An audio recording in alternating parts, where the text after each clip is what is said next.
ಚುನಾವಣೆಗೂ ಮುನ್ನ ಪೆರಿಯಾರ್ ಹೆಸರು, ಅವರ ಸಿದ್ಧಾಂತ, ಅವರ ಚಿತ್ರಗಳನ್ನ ಬ್ಯಾನರ್ಗಳಲ್ಲಿ ಹಾಕಿಕೊಂಡು ದ್ರಾವಿಡ ಮತಗಳನ್ನ ಒಗ್ಗೂಡಿಸಿ ಅಧಿಕಾರಕ್ಕೆ ಬಂದ ವಿಜಯ್ ಈಗ ಉಲ್ಟಾ ಹೊಡೆಯುತ್ತಿದ್ದಾರಾ? ಶೂದ್ರರಿಗೆ ಮತ್ತು ದಲಿತರಿಗೆ ದೇವಸ್ಥಾನದ ಒಳಗೆ ಪ್ರವೇಶ ಇರಲಿಲ್ಲ, ರಸ್ತೆಗಳಲ್ಲಿ ನಡೆಯುವಂತಿರಲಿಲ್ಲ, ನಡೆದರೂ ಚಪ್ಪಲಿ ಧರಿಸುವಂತಿರಲಿಲ್ಲ, ಮಹಿಳೆಯರಿಗೆ ಯಾವುದೇ ಹಕ್ಕುಗಳಿರಲಿಲ್ಲ. ದೇವರು ಧರ್ಮ ಕರ್ಮದ ಹೆಸರಲ್ಲಿ ಒಂದು ವರ್ಗವನ್ನ ಪ್ರಾಣಿಗಿಂತ ಕಡಿಯಾಗಿ ನಡೆಸಿಕೊಳ್ಳಲಾಗುತ್ತಿತ್ತು. ಮನುಷ್ಯನನ್ನು ಮನುಷ್ಯನಾಗಿ ನೋಡದ, ಹುಟ್ಟಿನ ಆಧಾರದ ಮೇಲೆ ಮೇಲು ಕೀಳು ಎಂದು ವಿಭಜಿಸುವ, ಧರ್ಮ ಮತ್ತು ಆ ಧರ್ಮದ ಆಧಾರವಾಗಿರುವ ದೇವರನ್ನ ಅವರು ಧಿಕ್ಕರಿಸಿದರು. ಗೆದ್ದ ಏಣಿಯನ್ನು ಒದ್ದವನು ಎಂದಿಗೂ ಆ ಎತ್ತರದಲ್ಲಿ ಬಹಳ ಕಾಲ ಉಳಿಯುವುದಿಲ್ಲ ಎಂಬುದೇ ಇತಿಹಾಸ. ನಮಸ್ಕಾರ. ಫಸ್ಟ್ ಕನ್ನಡದ ಇದು ಸುದ್ದಿ ಅಂದ್ರೆ ವಿಶೇಷ ಕಾರ್ಯಕ್ರಮಕ್ಕೆ ಸ್ವಾಗತ. ನಾನು ಶ್ರೀದುರ್ಗ.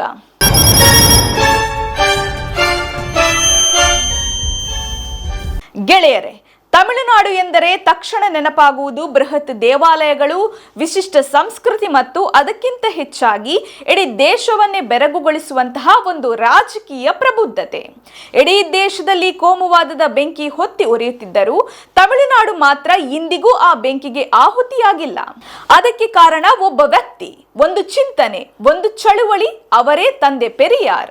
ಆದರೆ ಮೊನ್ನೆ ತಮಿಳುನಾಡು ವಿಧಾನಸಭೆಯಲ್ಲಿ ಹೊಸ ಮುಖ್ಯಮಂತ್ರಿ ವಿಜಯ್ ಒಂದು ಮಹತ್ವದ ಮತ್ತು ಅಷ್ಟೇ ಆಘಾತಕಾರಿ ಹೇಳಿಕೆ ನೀಡಿದ್ದಾರೆ. ಪೆರಿಯಾರ್ ಹೇಳಿದ್ದೆಲ್ಲವನ್ನೂ ನಾವು ಒಪ್ಪಲ್ಲ, ನಮಗೆ ದೇವರ ಮೇಲೆ ನಂಬಿಕೆ ಇದೆ ಎಂಬ ಅವರ ಮಾತು ಈಗ ತಮಿಳುನಾಡಿನಾದ್ಯಂತ ಸಂಚಲನ ಸೃಷ್ಟಿಸಿದೆ. ಚುನಾವಣೆಗೂ ಮುನ್ನ ಪೆರಿಯಾರ್ ಹೆಸರು, ಅವರ ಸಿದ್ಧಾಂತ, ಅವರ ಚಿತ್ರಗಳನ್ನ ಬ್ಯಾನರ್ಗಳಲ್ಲಿ ಹಾಕಿಕೊಂಡು ದ್ರಾವಿಡ ಮತಗಳನ್ನ ಒಗ್ಗೂಡಿಸಿ ಅಧಿಕಾರಕ್ಕೆ ಬಂದ ವಿಜಯ್ ಈಗ ಉಲ್ಟಾ ಹೊಡೆಯುತ್ತಿದ್ದಾರಾ?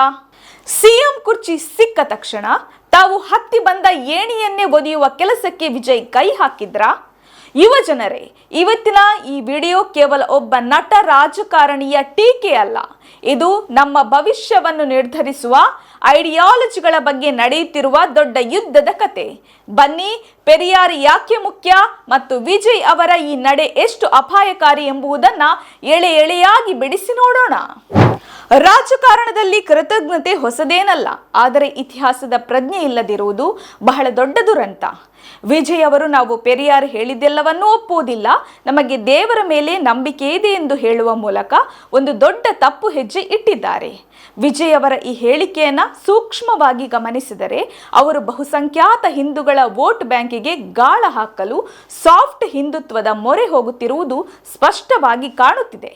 ಅಂದರೆ ಬಹುತೇಕ ಪ್ರಜ್ಞಾವಂತರು ಹೇಳಿದಂತೆ ಟಿವಿಕೆ ಬಿಜೆಪಿಯ ಬಿ ಟೀಮ್ನಂತೆಯೇ ವರ್ತಿಸುತ್ತಿದೆ.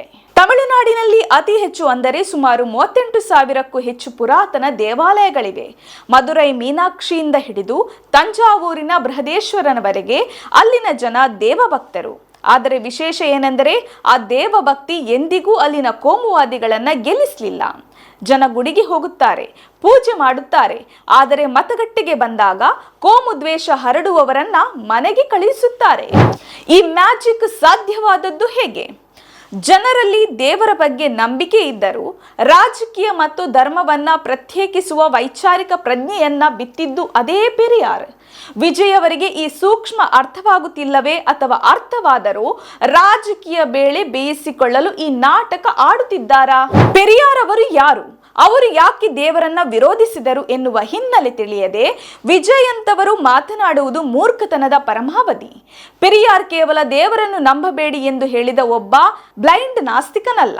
1925ರಲ್ಲಿ ಅವರು ಸ್ವಾಭಿಮಾನಿ ಚಳುವಳಿ ಅಥವಾ ಸೆಲ್ಫ್ ರೆಸ್ಪೆಕ್ಟ್ ಮೂವ್ಮೆಂಟ್ ಶುರು ಮಾಡಿದಾಗ ದಕ್ಷಿಣ ಭಾರತದ ಪರಿಸ್ಥಿತಿ ಹೇಗಿತ್ತು ಗೊತ್ತಾ?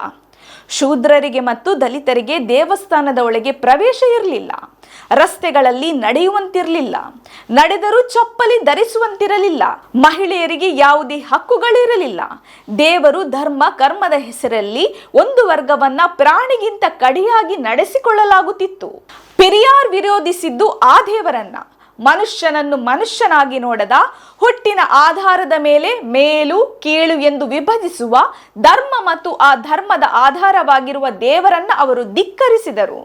ದೇವರನ್ನು ನಂಬುವುದಕ್ಕೆ ಮೂರ್ಖನಾಗಿದ್ದರೆ ಸಾಕು, ಆದರೆ ದೇವರನ್ನು ನಂಬದೇ ಇರಲು ಸಾಕಷ್ಟು ವಿಚಾರ ಇರಬೇಕು ಎಂದು ಪೆರಿಯಾರ್ ಹೇಳಿದ್ದು ಇದೇ ಕಾರಣಕ್ಕೆ. ಇವತ್ತು ಸಿಎಂ ಸೀಟಿನಲ್ಲಿ ಕೂತು ದೇವರ ಬಗ್ಗೆ ಮಾತನಾಡುವ ವಿಜಯ್, ಪೆರಿಯಾರ್ ಚಳುವಳಿ ಇಲ್ಲದಿದ್ದರೆ ತಮಿಳುನಾಡು ಇವತ್ತು ಯಾವ ಅಂಧಕಾರದಲ್ಲಿತ್ತು ಎಂದು ಒಮ್ಮೆ ಯೋಚಿಸಬೇಕಿತ್ತು. ಇಂದಿನ ಯುವ ಜನರು ಇತಿಹಾಸವನ್ನ ಸರಿಯಾಗಿ ಓದಬೇಕು. 1924ರ ವೈಕಂ ಸತ್ಯಾಗ್ರಹವನ್ನ ನೆನಪಿಸಿಕೊಳ್ಳಿ. ಕೇರಳದ ವೈಕಂ ದೇವಾಲಯದ ಸುತ್ತಮುತ್ತಲಿನ ರಸ್ತೆಗಳಲ್ಲಿ ಕೆಳಜಾತಿಯವರು ನಡೆಯುವಂತೆಯೇ ಇರಲಿಲ್ಲ. ಆಗ ಅಲ್ಲಿಗೆ ಹೋಗಿ ಸತತ 74 ದಿನಗಳ ಕಾಲ ಜೈಲುವಾಸ ಅನುಭವಿಸಿ ಆ ರಸ್ತೆಗಳನ್ನ ಎಲ್ಲರಿಗೂ ಮುಕ್ತಗೊಳಿಸುವಂತೆ ಮಾಡಿದ್ದು ಇದೇ ಪೆರಿಯಾರ್. ಅವರು ದೇವಸ್ಥಾನದ ಒಳಗೆ ಹೋಗಲು ದೇವರ ಮೇಲೆ ಭಕ್ತಿ ಇಟ್ಟು ಹೋರಾಡಲಿಲ್ಲ, ಬದಲಾಗಿ ಮನುಷ್ಯನ ಸಮಾನ ಹಕ್ಕುಗಳಿಗಾಗಿ ಹೋರಾಡಿದರು. ವಿಜಯ್ ಇಂದು ಹೇಳುತ್ತಿದ್ದಾರೆ, ನಮಗೆ ದೇವರ ಮೇಲೆ ನಂಬಿಕೆ ಇದೆ ಎಂದು. ಆದರೆ ವಿಜಯ್ ಅವರೇ, ನೀವು ನಂಬುವ ಆ ದೇವರು ಅಂದು ಅಸ್ಪೃಶ್ಯತೆಯನ್ನು ಸೃಷ್ಟಿಸಿದಾಗ ನಿಮ್ಮ ದೇವರನ್ನ ಪ್ರಶ್ನಿಸಿ ನಿಮ್ಮ ಸ್ವಾಭಿಮಾನವನ್ನ ಕಾಪಾಡಿದ್ದು ಪೆರಿಯಾರ್ ಎನ್ನುವುದು ನಿಮಗೆ ಮರೆತು ಹೋಯ್ತಾ? ಇವತ್ತು ನೀವು ತಮಿಳುನಾಡಿನ ವಿಧಾನಸಭೆಯಲ್ಲಿ ನಿಂತು ಅಧಿಕಾರ ಚಲಾಯಿಸುತ್ತಿದ್ದೀರಿ ಎಂದರೆ ಅದಕ್ಕೆ ಕಾರಣ ಪೆರಿಯಾರ್ ತಂದುಕೊಟ್ಟ ಸಾಮಾಜಿಕ ನ್ಯಾಯದ ಮೀಸಲಾತಿ ಮತ್ತು ರಾಜಕೀಯ ಪ್ರಾತಿನಿಧ್ಯ. ಅದನ್ನು ಮರೆತು ಪೆರಿಯಾರ್ ಸಿದ್ಧಾಂತವನ್ನ ಬದಿಗೊತ್ತುವುದು ನಿಮ್ಮ ರಾಜಕೀಯ ಅವಕಾಶವಾದಿತನವನ್ನ ಎತ್ತಿ ತೋರಿಸುತ್ತಿದೆ. ಇವತ್ತು ನಾವು ಮಹಿಳಾ ಸಬಲೀಕರಣ, ಫೆಮಿನಿಸಂ ಬಗ್ಗೆ ದೊಡ್ಡದಾಗಿ ಮಾತನಾಡುತ್ತೇವೆ. ಆದರೆ 1929ರಲ್ಲಿ ಚೆಂಗಂಪಟ್ಟು ಸಮ್ಮೇಳನದಲ್ಲಿ ಪೆರಿಯಾರ್ ಮಹಿಳೆಯರ ಆಸ್ತಿ ಹಕ್ಕು, ವಿಧವಾ ವಿವಾಹ, ವೇಶ್ಯಾವಾಟಿಕೆ ನಿರ್ಮೂಲನೆ ಮತ್ತು ಬಾಲ್ಯ ವಿವಾಹ ನಿಷೇಧದ ಬಗ್ಗೆ ನಿರ್ಣಯಗಳನ್ನ ಪಾಸ್ ಮಾಡಿದ್ದರು. ಮಹಿಳೆಯರನ್ನು ಕೇವಲ ಮಕ್ಕಳನ್ನು ಹೆರುವ ಯಂತ್ರಗಳಾಗಿ ನೋಡುವ ಸಮಾಜವನ್ನ ಅವರು ತೀವ್ರವಾಗಿ ತರಾಟೆಗೆ ತೆಗೆದುಕೊಂಡರು. ಮಹಿಳೆಯರಿಗೆ ಶಿಕ್ಷಣ ಮತ್ತು ಉದ್ಯೋಗದಲ್ಲಿ ಸಮಾನ ಅವಕಾಶ ಸಿಗದ ಹೊರತು ದೇಶ ಉದ್ಧಾರವಾಗುವುದಿಲ್ಲ ಎಂದು ಅವರು ಗುಡುಗಿದ್ದರು. ಪೆರಿಯಾರ್ ಹೇಳಿದ್ದೆಲ್ಲವನ್ನೂ ಒಪ್ಪುವುದಿಲ್ಲ ಎನ್ನುವ ಸಿಎಂ ವಿಜಯ್, ಹಾಗಾದರೆ ಪೆರಿಯಾರ್ ಮಹಿಳೆಯರ ಬಗ್ಗೆ ಹೇಳಿದ ಈ ಪ್ರಗತಿಪರ ವಿಚಾರಗಳನ್ನು ಒಪ್ಪುವುದಿಲ್ಲವೇ? ತಮಿಳುನಾಡಿನಲ್ಲಿ ಇಂದು 50%ಕ್ಕಿಂತ ಹೆಚ್ಚು ಮಹಿಳೆಯರು ಉನ್ನತ ಶಿಕ್ಷಣ ಪಡೆಯುತ್ತಿದ್ದಾರೆ, ಕೈಗಾರಿಕೆಗಳಲ್ಲಿ ಕೆಲಸ ಮಾಡುತ್ತಿದ್ದಾರೆ ಎಂದರೆ ಅದು ಪೆರಿಯಾರ್ ಬಿತ್ತಿದ ವೈಚಾರಿಕತೆಯ ಫಲ. ಈ ಸಾಧನೆಯನ್ನ ಕಡೆಗಣಿಸಿ ಕೇವಲ ವೋಟ್ ಬ್ಯಾಂಕಿಗಾಗಿ ನಾವು ದೇವರನ್ನು ನಂಬುತ್ತೇವೆ ಎಂದು ಸಾರುವ ಮೂಲಕ ವಿಜಯ್ ಅವರು ತಮಿಳುನಾಡಿನ ಯುವ ಪೀಳಿಗೆಗೆ ಯಾವ ಸಂದೇಶ ಕೊಡುತ್ತಿದ್ದಾರೆ? ಒಂದು ರಾಜ್ಯದ ಅಭಿವೃದ್ಧಿ ಕೇವಲ ಜಿಡಿಪಿಯಲ್ಲಿ ಅಳೆಯಲಾಗುವುದಿಲ್ಲ, ಅದು ಅಲ್ಲಿನ ಜನರ ಬದುಕಿನ ಗುಣಮಟ್ಟದಲ್ಲಿ ಅಳೆಯಲ್ಪಡುತ್ತದೆ. ತಮಿಳುನಾಡು ಇಂದು ಶಿಕ್ಷಣ, ಆರೋಗ್ಯ ಮತ್ತು ಕೈಗಾರಿಕರಣದಲ್ಲಿ ಭಾರತದ ಟಾಪ್ ರಾಜ್ಯಗಳಲ್ಲಿ ಒಂದಾಗಿದೆ. ಇಂಜಿನಿಯರಿಂಗ್, ಮೆಡಿಕಲ್ ಕಾಲೇಜುಗಳ ಸಂಖ್ಯೆಯಲ್ಲಿ ಇಡೀ ದೇಶಕ್ಕೆ ಮಾದರಿಯಾಗಿದೆ.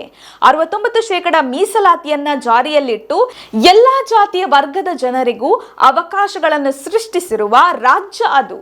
ಈ ದ್ರಾವಿಡ ಮಾಡೆಲ್ ಅಭಿವೃದ್ಧಿಯ ಮೂಲ ಬೇರು ಇರುವುದು ಪೆರಿಯಾರ್ ಅವರ ಸಾಮಾಜಿಕ ನ್ಯಾಯದ ಸಿದ್ಧಾಂತದಲ್ಲಿ. ಪೆರಿಯಾರ್ ಕೇವಲ ಬ್ರಾಹ್ಮಣ್ಯವನ್ನು ವಿರೋಧಿಸಲಿಲ್ಲ, ಅವರು ಎಲ್ಲಾ ರೀತಿಯ ಶೋಷಣೆಯನ್ನು ವಿರೋಧಿಸಿದರು. ಎಲ್ಲರಿಗೂ ಎಲ್ಲವೂ ಸಿಗಬೇಕು ಎನ್ನುವ ಸಮಾನತೆಯ ಸಮಾಜದ ಕನಸುಕೊಂಡವರು. ಸಿಎಂ ವಿಜಯ್ ಅವರಿಗೆ ಈ ಸಾಮಾಜಿಕ ನ್ಯಾಯದ ಇತಿಹಾಸ ಗೊತ್ತಿಲ್ಲದೆ ಇರಲು ಸಾಧ್ಯವಿಲ್ಲ. ಆದರೂ ಅವರು ಪೆರಿಯಾರ್ ಅವರನ್ನ ದೂರವಿಡುವ ಪ್ರಯತ್ನ ಮಾಡುತ್ತಿದ್ದಾರೆ ಎಂದರೆ ವಿಜಯ್ ಅವರನ್ನು ಹಿಂದಿನಿಂದ ಬೇರೊಂದು ಅದೃಶ್ಯ ಶಕ್ತಿ ನಿಯಂತ್ರಿಸುತ್ತಿದೆಯೇ ಎಂಬ ಅನುಮಾನ ಕಾಡದೇ ಇರದು. ರಾಜಕೀಯದಲ್ಲಿ ಒಂದು ಟ್ರೆಂಡ್ ಇದೆ. ಅಧಿಕಾರಕ್ಕೆ ಬರುವ ಮುನ್ನ ಯುವಕರನ್ನು ಸೆಳೆಯಲು ಕ್ರಾಂತಿಕಾರಿ ಮಾತುಗಳನ್ನಾಡುವುದು, ವ್ಯವಸ್ಥೆಯನ್ನು ಬದಲಾಯಿಸುತ್ತೇನೆ ಎಂದು ಬೊಬ್ಬೆ ಹೊಡೆಯುವುದು. ಆದರೆ ಕುರ್ಚಿ ಸಿಕ್ಕ ತಕ್ಷಣ ಯಥಾಸ್ಥಿತವಾದಿಗಳಾಗಿ ಬದಲಾಗುವುದು. ವಿಜಯ್ ಕೂಡ ಈಗ ಮಾಡುತ್ತಿರುವುದು ಇದನ್ನೇ. ತಮಿಳುನಾಡಿನಲ್ಲಿ ಅಲ್ಲಲ್ಲಿ ದಲಿತರ ಮೇಲಿನ ಜಾತಿ ದೌರ್ಜನ್ಯಗಳು, ಬೆಂಗಳೂರು ಮೇಳವಳಿವಿನಂತಹ ಘಟನೆಗಳು ನಡೆಯುತ್ತಲೇ ಇದೆ ಎಂಬುದು ಸುಳ್ಳಲ್ಲ. ದ್ರಾವಿಡ ಪಕ್ಷಗಳು ಕೂಡ ಸಂಪೂರ್ಣವಾಗಿ ಜಾತಿ ಪದ್ಧತಿಯನ್ನು ನಿರ್ಮೂಲನೆ ಮಾಡುವಲ್ಲಿ ವಿಫಲವಾಗಿದೆ ಎನ್ನುವುದು ವಿಮರ್ಶೆ ಇದೆ. ಆದರೆ ಈ ದೌರ್ಜನ್ಯಗಳ ವಿರುದ್ಧ ಹೋರಾಡುವ, ಪ್ರಶ್ನಿಸುವ ಮತ್ತು ಕೋಮು ಸೌಹಾರ್ದತೆಯನ್ನು ಕಾಪಾಡುವ ಒಂದು ಪ್ರಬಲವಾದ ವೈಚಾರಿಕ ನೆಲೆ ತಮಿಳುನಾಡಿನಲ್ಲಿದೆ. ಆ ವೈಚಾರಿಕತೆಯೇ ಪೆರಿಯಾರಿಸಂ. ವಿಜಯ್ ಅವರು ಆ ತಪ್ಪುಗಳನ್ನು ಸರಿಪಡಿಸುವ ದಿಕ್ಕಿನಲ್ಲಿ ಕೆಲಸ ಮಾಡಬೇಕಿತ್ತೆ ಹೊರತು ಪೆರಿಯಾರ್ ಅವರ ತತ್ವಗಳನ್ನೇ ನಿರಾಕರಿಸುವುದಲ್ಲ. ಇದು ತಲೆನೋವಿಗೆ ತಲೆಯನ್ನೇ ಕತ್ತರಿಸಿದಂತಹ ಕೆಲಸ. ಯುವ ಜನರೇ, ಇವತ್ತಿನ ಈ ಡಿಜಿಟಲ್ ಯುಗದಲ್ಲಿ ನಮಗೆ ಪೆರಿಯಾರ್ ಯಾಕೆ ಬೇಕು ಗೊತ್ತಾ? ನಮ್ಮ ಕೈಯಲ್ಲಿ ಸ್ಮಾರ್ಟ್ ಫೋನ್ ಇದೆ, ಆದರೆ ನಮ್ಮ ತಲೆಯಲ್ಲಿ ಇನ್ನು 100 ವರ್ಷಗಳ ಹಿಂದಿನ ಮೂಢನಂಬಿಕೆಗಳು ತುಂಬಿವೆ. ಸೈನ್ಸ್ ಮತ್ತು ಟೆಕ್ನಾಲಜಿ ಎಷ್ಟೇ ಬೆಳೆದರೂ ನಾವು ಇನ್ನೂ ನಮ್ಮ ಜಾತಿ, ಧರ್ಮ, ಜ್ಯೋತಿಷ್ಯ, ವಾಸ್ತುಗಳ ಸುತ್ತಲೇ ಗಿರಕಿ ಹೊಡೆಯುತ್ತಿದ್ದೇವೆ. ಪೆರಿಯಾರ್ ನಮಗೆ ಕಲಿಸಿದ್ದು ಪ್ರಶ್ನಿಸುವುದನ್ನ. ಯಾರೇ ಏನೇ ಹೇಳಿದರೂ, ಎಷ್ಟು ದೊಡ್ಡ ಗ್ರಂಥಗಳಲ್ಲಿ ಬರೆದಿದ್ದರೂ ನಿನ್ನ ಸ್ವಂತ ಬುದ್ಧಿಗೆ ಸರಿ ಎನಿಸದಿದ್ದರೆ ಅದನ್ನು ನಂಬಬೇಡ ಎಂದು ಪೆರಿಯಾರ್ ಹೇಳಿದ್ದರು. ವಿಜಯ್ ಅವರಂತಹ ನಾಯಕರು ಇಂದು ಯುವಕರನ್ನ ವೈಚಾರಿಕತೆಯಿಂದ ದೂರ ಕೊಂಡೊಯ್ದು ಮತ್ತೆ ಅದೇ ಹಳೆಯ ಧಾರ್ಮಿಕ ಅಫೀಮಿನ ಗುಂಗಿಗೆ ದೂಡಲು ನೋಡುತ್ತಿದ್ದಾರೆ. ದೇವರು, ಧರ್ಮ ಎನ್ನುವುದು ಮನುಷ್ಯನ ಖಾಸಗಿ ವಿಷಯವಾಗಿರಬೇಕು. ಆದರೆ ಅದನ್ನ ರಾಜಕೀಯ ಅಸ್ತ್ರವಾಗಿ ಮಾಡಿದಾಗ ಸಮಾಜದಲ್ಲಿ ದ್ವೇಷ ಹುಟ್ಟುತ್ತದೆ. ತಮಿಳುನಾಡು ಇದುವರೆಗೆ ಈ ದ್ವೇಷದ ರಾಜಕಾರಣವನ್ನು ಯಶಸ್ವಿಯಾಗಿ ತಡೆದಿದೆ. ವಿಜಯ್ ಅವರ ಈ ನಡೆ ಆ ಕೋಟೆಗೊಂದು ಕಣ್ಣ ಕೊರೆಯುವ ಕೆಲಸ ಎನ್ನದೇ ವಿಧಿಯಿಲ್ಲ. ಕೊನೆಯದಾಗಿ ಸಿಎಂ ವಿಜಯ್ ಅವರಿಗೆ ಒಂದು ಕಿವಿ ಮಾತು. ಸಿನಿಮಾದಲ್ಲಿ ನೀವು ಏಕಾಂಗಿಯಾಗಿ 100 ಜನರನ್ನ ಹೊಡೆದುರುಳಿಸುವ ಹೀರೋ ಆಗಿರಬಹುದು. ಆದರೆ ರಾಜಕೀಯ ಎಂಬುದು ಕೇವಲ ಕ್ಯಾಮರಾ ಆಕ್ಷನ್ ಕಟ್ ಅಲ್ಲ. ಇದು ಕೋಟ್ಯಾಂತರ ಜನರ ಬದುಕಿನ ಪ್ರಶ್ನೆ. ನೀವು ನಿಮ್ಮ ಸ್ವಾರ್ಥಕ್ಕಾಗಿ ಪೆರಿಯಾರ್ ಅವರನ್ನ ಬದಿಗೊತ್ತಬಹುದು. ಆದರೆ ತಮಿಳುನಾಡಿನ ಮಣ್ಣಿನಲ್ಲಿ ಪೆರಿಯಾರ್ ವಿಚಾರಗಳು ಆಳವಾಗಿ ಬೇರೂರಿವೆ. ಗೆದ್ದ ಏಣಿಯನ್ನು ಒದ್ದವನು ಎಂದಿಗೂ ಆ ಎತ್ತರದಲ್ಲಿ ಬಹಳ ಕಾಲ ಉಳಿಯುವುದಿಲ್ಲ ಎಂಬುದೇ ಇತಿಹಾಸ. ದೇವರ ಮೇಲೆ ನಂಬಿಕೆ ಇಡಿ, ಬೇಡ ಎಂದವರು ಯಾರು? ಆದರೆ ಆ ದೇವರ ಹೆಸರಲ್ಲಿ ನಡೆಯುವ ಅನ್ಯಾಯಗಳನ್ನ ಪ್ರಶ್ನಿಸುವ, ಪೆರಿಯಾರ್ ಅವರ ವಿಚಾರಗಳನ್ನ ನಿರಾಕರಿಸುವ ಹಕ್ಕು ನಿಮಗಿಲ್ಲ. ಯುವ ಜನರೇ, ನಮ್ಮ ನಾಯಕರು ದಾರಿ ತಪ್ಪಿದಾಗ ಅವರನ್ನ ಪ್ರಶ್ನಿಸುವ ಹಕ್ಕು ನಮಗಿದೆ. ಪೆರಿಯಾರ್ ಅವರ ಬಗ್ಗೆ ಓದಿ ವಿಚಾರವಂತರಾಗಿ. ಕೇವಲ ಪರದೆಯ ಮೇಲಿನ ನಾಯಕನನ್ನು ಅಂಧರಾಗಿ ಆರಾಧಿಸುವುದನ್ನ ಬಿಡಿ. ಇದು ಕೇವಲ ತಮಿಳುನಾಡಿನ ಕಥೆಯಲ್ಲ, ಇಡೀ ದಕ್ಷಿಣ ಭಾರತ ಎಚ್ಚೆತ್ತುಕೊಳ್ಳಬೇಕಾದ ಸಮಯ ಇದು. ಈ ವಿಡಿಯೋದಲ್ಲಿನ ವಿಚಾರಗಳು ನಿಮಗೆ ಸರಿ ಎನಿಸಿದರೆ ಈ ಬಗ್ಗೆ ನಿಮ್ಮ ಅನಿಸಿಕೆಗಳನ್ನ ಕಮೆಂಟ್ ಮಾಡಿ. ಯುವ ಜನತೆಗೆ ಈ ವಿಡಿಯೋ ತಲುಪುವಂತೆ ಶೇರ್ ಮಾಡಿ. ಸತ್ಯವನ್ನ ನಿರ್ಭಯವಾಗಿ ಹೇಳುವ ನಮ್ಮ ಈ ಪ್ರಯತ್ನಕ್ಕೆ ನಿಮ್ಮ ಬೆಂಬಲ ಇರಲಿ. ಸಬ್ಸ್ಕ್ರೈಬ್ ಮಾಡೋದನ್ನ ಮರೆಯಬೇಡಿ. ಮುಂದಿನ ವಿಡಿಯೋದಲ್ಲಿ ಮತ್ತೊಂದು ಗಂಭೀರ ವಿಷಯದೊಂದಿಗೆ ಭೇಟಿಯಾಗೋಣ. ಅಲ್ಲಿಯವರೆಗೆ ಓದುತ್ತೀರಿ, ಪ್ರಶ್ನಿಸುತ್ತೀರಿ. ನಾನು ನಿಮ್ಮ ಶ್ರೀದುರ್ಗಾ. ಇದು ಫಸ್ಟ್ ಕನ್ನಡ. ಜೈ ಹಿಂದ್, ಜೈ ಕರ್ನಾಟಕ.